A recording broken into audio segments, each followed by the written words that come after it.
Hitler's belief in evolution. Dumb, dumb idea. I stood in that spot where Hitler's standing in that picture, just thinking about this huge conference ground at Nuremberg. Hitler may try to make the individual feel small and the cause seem great. People are doing the same thing today with the young people. Hitler knew how to reach the youth of his nation. He wanted to indoctrinate the young people. By the way, Nazism is still alive and well in America. It's really alive and well in Wisconsin.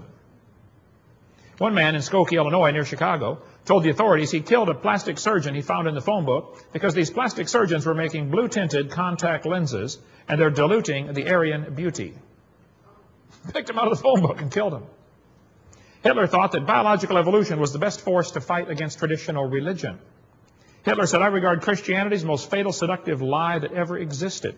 Now, Lutzer from Moody Bible Institute wrote a great book on Hitler's cross, how Hitler tried to hide behind the cross. But actually, he was anti-Christian in everything he did. You should read the Barmen Declaration. Go to the internet and type in Barmen Declaration and see what... You wonder, where was the German resistance to Hitler? Where was the Christian resistance to Hitler? Why didn't the Christians do something to stop this guy? Well, we're going to wonder that someday. Why didn't the Christians in America do something to stop the New World Order? Why didn't they do something? Okay? Hitler used Nazi propaganda pictures like this, him walking out of a church with a cross above his head. It's all propaganda. He hated Christianity. Did you know they have Nazi baptisms and Nazi altars? You could be baptized into Nazism. It was a total religion. Hitler said, you tell a lie long enough and loud enough and often enough, the people will believe it. He said people are more likely to believe a big lie than a small one. By the way, the Japanese also thought they were a superior species because they had evolved farther. Darwin's book hit Japan, and people just loved it. I mean, the crazy religions they had in Japan at the time just absorbed evolution right into their thinking. When Darwin's book was translated to Japanese, everybody said, wow, what an amazing theory, evolution.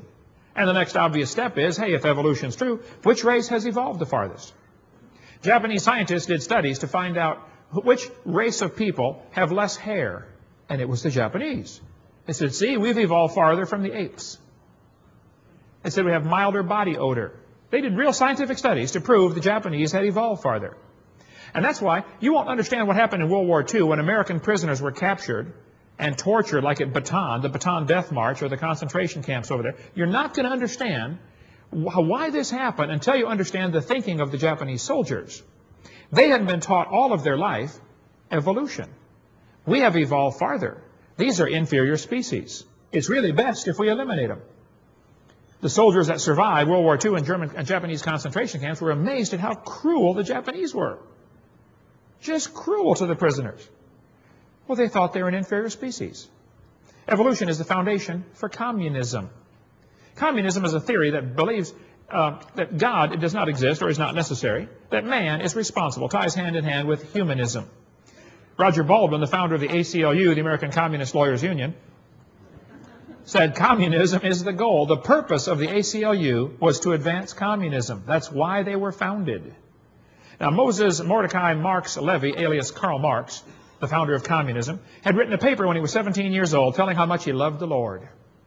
Then he went off to college, studied philosophy, turned his back on God, and developed his theories of communism, which go hand in glove with evolution. But you know, 75% of kids that go from Christian homes to public schools are going to lose their faith after 1 year of college. You parents better think long and hard before you send all your kids off to school. Are you sending them off to a secular university so they can make more money in life? Is that your goal? You willing to risk, 3/4 of them? I'd recommend at least one good year of Bible college before they go to a secular school, even if it's not accredited, just to get them grounded in the Bible. And really get them grounded in creation before you send them off there. High casualty rate at those places. Now, Karl Marx later said in life, he said, my objective in life is to dethrone God and destroy capitalism. Karl Marx is the founder of communism. He based his philosophy on evolution. He tried to dedicate his book to Charles Darwin. He wrote a letter to Charles Darwin. He said, dedicated to Charles Darwin from a sincere admirer, Karl Marx. Darwin's wife said, honey, you better not accept this. This may be a little much, okay? Karl Marx had 6 children, never worked a day in his life. 3 of his kids died of starvation in infancy. 2 others committed suicide. Not a successful model father. When he died, 6 people attended his funeral. Karl Marx developed, though, in 1848, the Communist Manifesto. How to destroy a country. How to have it be taken over by communism. First thing, you abolish private property.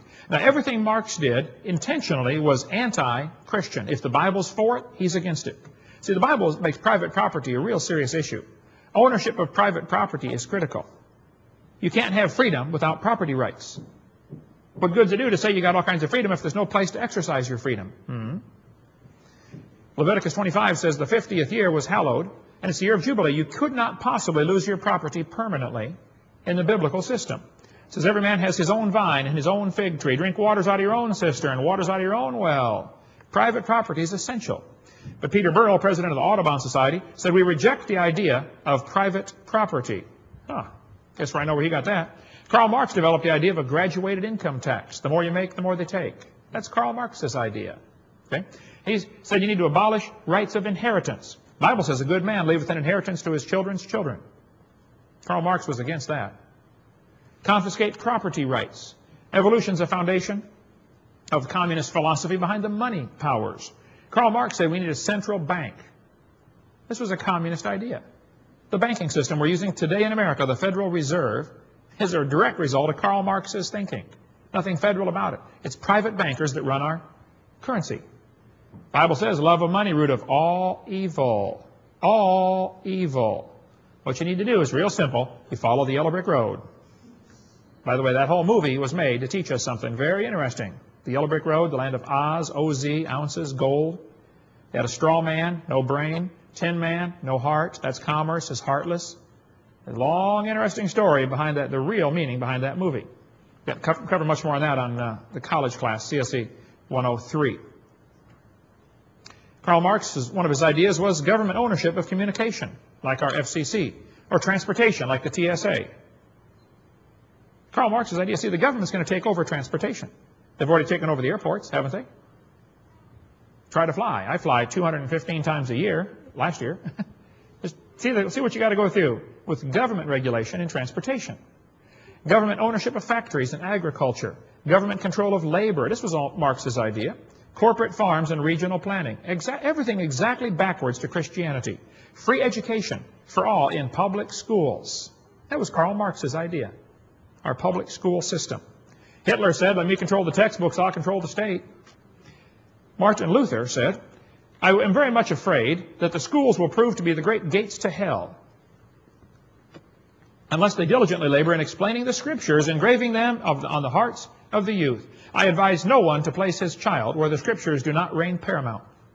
Every institution in which men are not increasingly occupied with the Word of God must become corrupt. Here's a 1777 school book used here in America, the New England Primer. They taught the kids the alphabet using poems like this. In Adam's fall we sinned all. Heaven to find, the Bible mind. Christ crucified for sinners died. Can you believe that's a public school textbook? Here's how the kids learned their alphabet again. A wise son maketh a glad father. Bible verses for all the letters of the alphabet. You ought to read Fourth Reich of the Rich if you want to study more on education and how money powers have gotten involved in this. But communism is totally anti-Christian in every possible way. This is the communist rules for revolution. For number one, you corrupt the young. Cover much more on that on video college class 103. Break down the moral virtues. Just incredible the way this is what they've done. Corrupt the young. Get them away from religion. Break down the moral virtues. Encourage a soft government attitude toward crime. You know, 3 strikes and you're out. How about 1 strike and you're out? Where's the victims' rights in all this? Divide the people into hostile groups. Get the people's minds off their government. Focus their attention on athletics. Get people more worried about, soccer or football than what the government's doing. In 1896, there were 311 athletes in the Olympics. And 100 years later, there were 13,000. There are probably people in this room that know more about the local sports team or the Green Bay Packers than you do about who's the senators from your state. Our minds are off our government, all right. Control all media, like CNN, the Communist News Network. Don't get me started on the media, okay? Destroy people's faith in their leaders, okay? Lenin said, those who